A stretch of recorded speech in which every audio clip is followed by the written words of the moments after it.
Hello and welcome to Amazing Tales from Off and On Connecticut's Beaten Path. I'm Mike Allen, here with another story about historically significant people, places, and events from Connecticut's long and fabled past. Today on Amazing Tales, it was the event that claimed more lives in the city of Danbury, Connecticut than any other single natural disaster. The frigid night when two dams collapsed, causing unspeakable damage to people and property. My guest who will help recount this terrible event is Bridget Girton, Executive Director of the Danbury Museum and Historical Society. And now stay tuned for Catastrophe, when not one, but two dams gave way. It was the pride and joy of Danbury, the very first public works project ever built by the growing city. The hatting industry had started to really take off. There were 12 factories employing 2,000 workers, and more wanted to come in. Yes, the future looked bright, but it wouldn't be bright unless there was enough water to make all those hats. One of the more amazing statistics about hat making in those days was the amount of water needed to make just one hat: 50 gallons. It was part of the process for rendering beaver fur into felt by boiling it in water and mercury, and that simply couldn't be sustained by just drilling wells. The city would exhaust those underground aquifers way too quickly. So they knew they had to build reservoirs, and in all the city would eventually build 6 such reservoirs, which continue to operate to this very day. The very first dam to be built was the Lower Cohanza Reservoir. It used the dependable Cohanza Brook as its primary water source. By building a large earthen dam, they could block the brook water and capture it into a reservoir for use as needed. Now, that reservoir was located 3 miles from the city's downtown in the hillier northern section of the city. Transport pipes made of iron, wood, and cement were buried underground to carry the water downhill into the city for further distribution to the hat factories. Altitude-wise, the reservoir location was significantly higher than the flatter downtown. Well, the year was 1860, and the city fathers were rightly proud of their first such public works achievements. The earthen dam was the length of a football field and 27 feet wide. Certainly it would be steady and solid for decades to come. But the city needed even more water. It was going to have to sustain the burgeoning hatting industry by making more and more of these reservoirs eventually, and so they took their newfound reservoir building skills to build a second reservoir. This one was located 2 miles upstream of the first one, using the same Cohanza Brook as the primary water source. The second project was called the Upper Cohanza Reservoir. Now, while the Lower Cohanza was extremely impressive with its capacity to hold 40 million gallons of water, the Upper Cohanza would be even larger. It would hold 100 million gallons of water. The Upper Cohanza was opened in 1865, the same year that the Civil War ended. To put into further context the impressive nature of this undertaking, Niagara Falls is 167 feet high. The difference in altitude between the Upper Cohanza and the city's downtown was 250 feet, 1.5 times as high as Niagara Falls. Well, for 3 years, the combined Upper and Lower Cohanza reservoirs worked perfectly. Then, in September of 1868, a workman noticed a crack forming in the earthen dam of the Upper Cohanza. It was decided the crack didn't need any repairs. After all, the dam was so thick and solid, what could happen from one tiny crack? But then fall turned to winter, and in those years before climate change, temperatures dropped quite dramatically. Bridget Girton is the Executive Director of the Danbury Museum and Historical Society. She says it wasn't unusual for the Upper Cohanza to freeze over as it did that winter. What was unusual is that we were within such a cold snap that it didn't just freeze the upper couple of inches. It froze much further down. She says it was the physics behind ice freezing that caused a major problem. What happens, when water freezes? Water expands. And the expansion of the Upper Cohanza was just enough to break through that seal. January 31st, 1869 was a Sunday. It was evening time in Danbury. No one is precisely sure of what time the dam breach began. Since it was Sunday, nobody was working in the factories. Churches had already emptied. The residents, for the most part, were inside their homes, and many had already in fact gone to sleep. What they didn't know was what was about to hit them.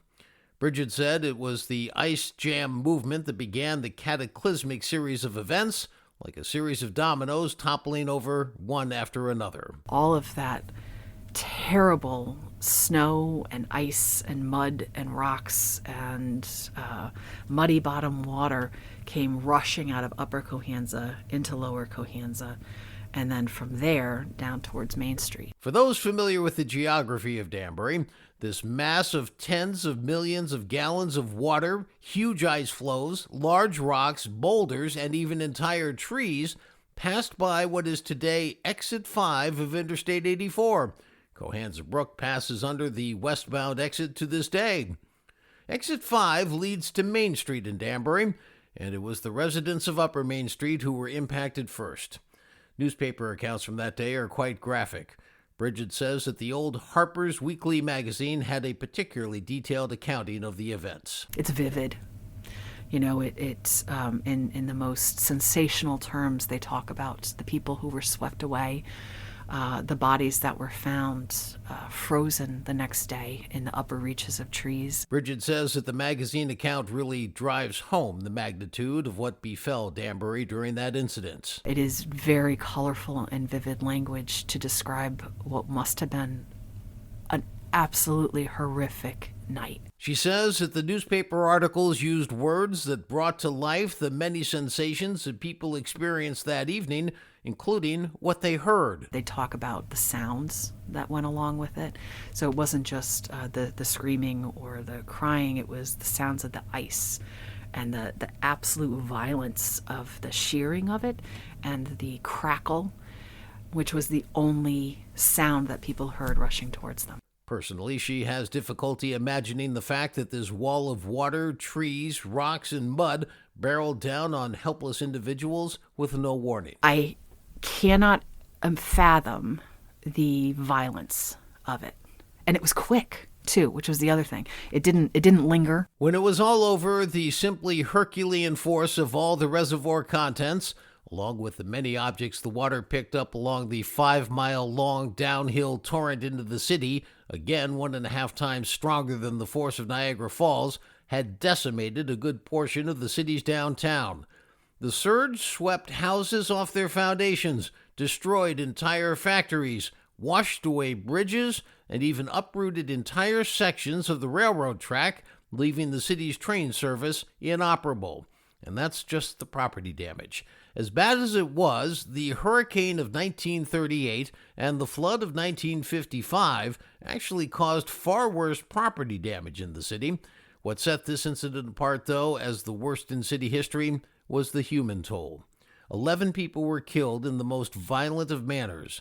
A large number of other persons were also injured.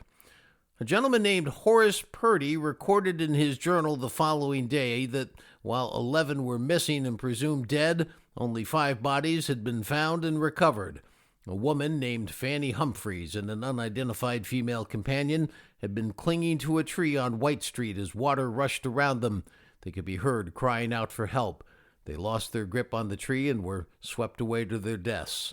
Another woman's body was found a day later, frozen to a tree. The bodies of 5 children were found in ditches after the water receded.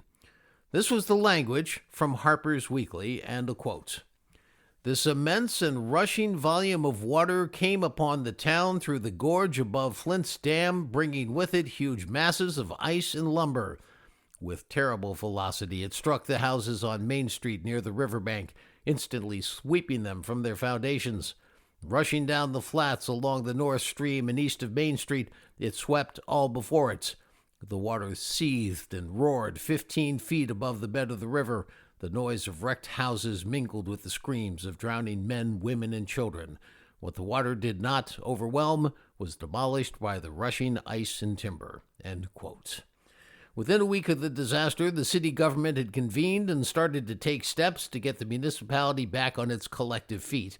starting with a recognition of the loss. Danbury did make it right with all of the people who lost, or as much as you could, with the people who had lost family and livestock and businesses and homes. For example, the city paid for all funeral expenses. Bridget says word of the calamity traveled extensively. The absolute, complete nightmare for everyone involved captured the imagination of the country. She says the incident sparked discussions far and wide about dam safety. Other communities had reservoirs and dams, just like we did. And so this started a conversation that was local and regional and a little bit national of, could this happen to us? In fact, word of the breach started appearing in newspapers across the country. I believe we tracked an article to San Francisco. They weren't huge. They weren't, front page headlines, but it was hey, gosh, wow, think about this terrible thing that happened in Danbury, Connecticut. And, maybe we should think a little bit about our infrastructure. Of course, that's just the same as what happens today when a bridge collapses somewhere. Local officials immediately focus their attention on their own bridge conditions. Well, the city of Danbury made an important decision at that first meeting after the flood. It decided to rebuild the upper and lower Cohanza reservoirs, essentially getting right back up in the horse's saddle. The city reached out to the state capitol in Hartford for financial assistance, but it was critical to forge ahead in spite of the disaster because, at the time, there were no other reservoirs to support the still growing hatting industry. The third reservoir in the city system wouldn't be built for another decade. Well, people always wonder, can it happen again? The Cohanza dams recently passed their latest state inspections without issue. As of the recording of this podcast in Connecticut, there are more than 4,000 dams. 12 of them, however, are rated in poor condition with what is characterized as a high hazard of failure. Danbury has seen its share of major traumatic events over the years. Aside from the hurricane of 38 and the flood of 55, there was a siege by the British in 1777, where large sections of the downtown were burned during a Revolutionary War raid. Through it all, the city has shown considerable resilience.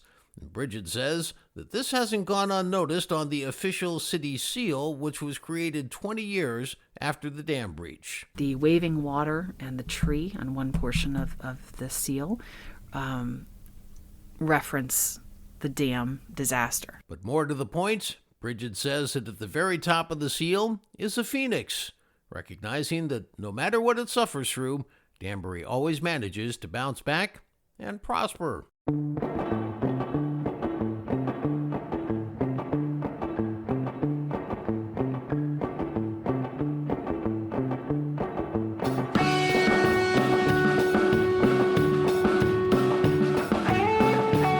That's it for this episode of Amazing Tales from Off and On Connecticut's Beaten Path. I want to thank my guest for this episode, Bridget Girton, Executive Director of the Danbury Museum and Historical Society. Please follow me at my main podcast website, amazingtalesct.podbean.com. Also, in between episodes, you can check out my Facebook page at Amazing Tales CT. That's where I place photos supplementing these podcasts. Plus, I'd love to hear from you, and you can always send me an idea for a story that you'd like me to look into. If you liked what you heard, spread the word with your family and friends. See you next time here on Amazing Tales from Off and On Connecticut's Beaten Path. I'm Mike Allen. Be safe and stay healthy. Amazing Tales from Off and On Connecticut's Beaten Path is a production of True North Associates, LLC.